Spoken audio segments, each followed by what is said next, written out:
you can't do it alone. And I think for probably the first 3 or 4 years after everything happened to me, I thought I could do it alone. And that unfortunately resulted in some coping mechanisms that weren't really healthy or great. And it probably took me, I would say, 6 or 7 years before I really decided that I needed to get myself in a place that was going to be healthy and that I could really understand the trauma that I had experienced, and that I could use, I always call it, use my powers for good rather than for evil. And so I went and I sought out some one-on-one therapy from an organization that specifically focused on survivors of sexual violence. And that was really, really healthy for me. I was able to spend about a year attending those one-on-one counseling sessions and being around other people who had experienced sexual violence, so that I could understand that what happened to me, although, stranger rape is an anomaly, I didn't feel quite as alone, and I could really understand that I had this powerful voice that I could use to advocate on behalf of others, as it sounds like you found yourself, Jesse. And Jesse, and this is actually for both of you, and I want to hear from both of you on this question and everything, is, and I've mentioned this to you before, Dawn, in just our phone conversations and everything, is how I sometimes feel that whether it's sexual abuse or whether it's even psychology in general, that our media, and yes, I'm a part of the media, whether it's this podcast or whether it's I've worked in journalism and I've got friends that have worked in TV, but it seems to me that the media in general does a disservice to the victim and to just psychology in general, because I think that it brings a very negative picture of getting help. And I think that scares a lot of people away. I know that even in our community, meaning the African-American community, a lot of people, we have a hard enough time going to doctors, and a lot of times we just totally, absolutely want to avoid psychologists at all aspects. So how do you fight against these stereotypes? And am I correct in thinking that there is a lot of stereotypes that are being played out by the media?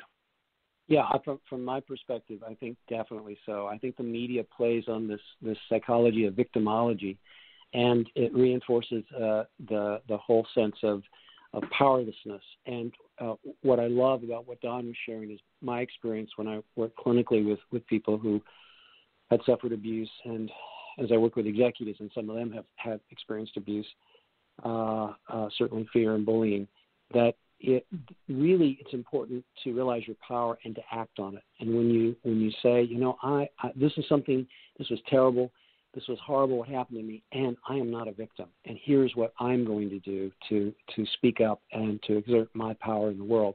And that's very healing. And if people don't find their voice, if they don't stand up, it's problematic. And the media, unfortunately, some of it is really good. Most of it really doesn't understand the psychology, and they actually do more damage. Yeah, I would agree with that entirely. And on top of that, I think I've learned to really embrace my mental health issues and to understand that they exist, and that I don't have to be ashamed of those things. Like, it's a part of who I am and my makeup and what happened to me. And I really feel like everybody that I've ever met has some type of story, something that they have had to conquer or deal with, maybe some type of history, trauma-wise.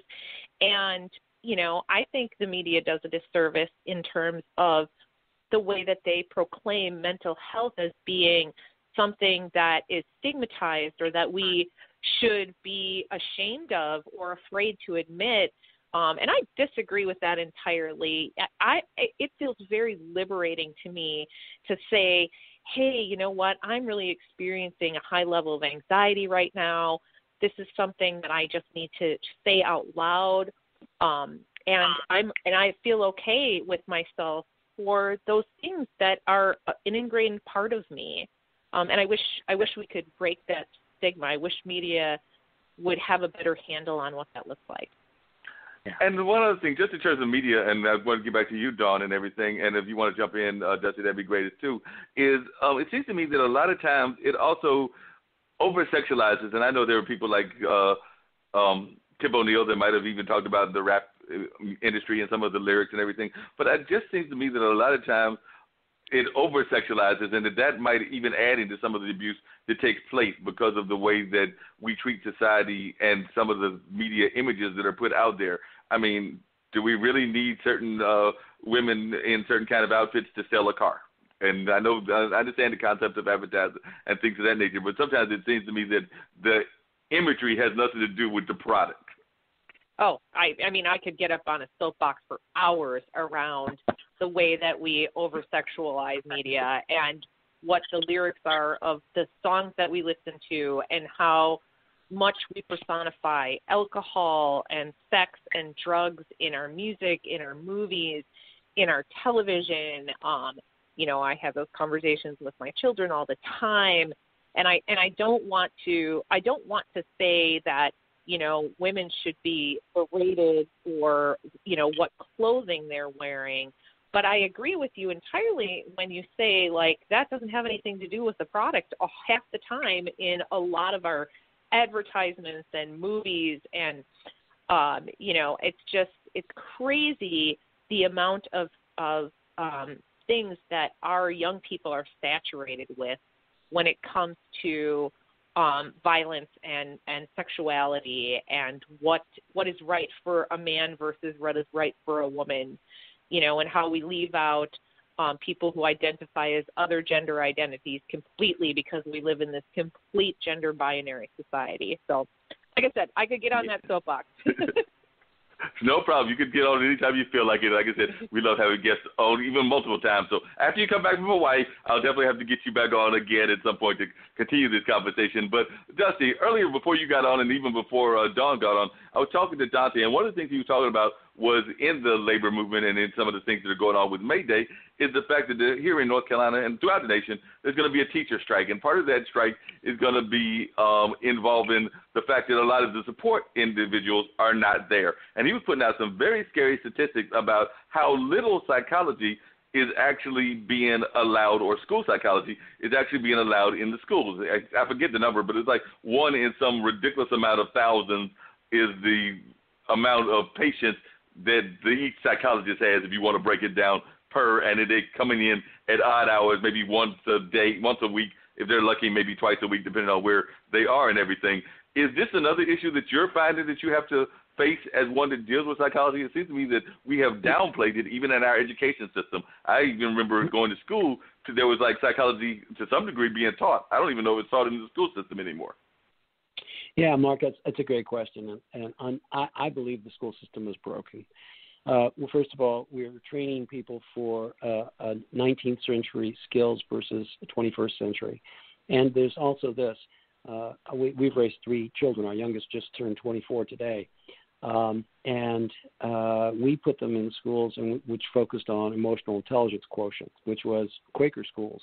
And what we found is that it's not so much the intellectual focus.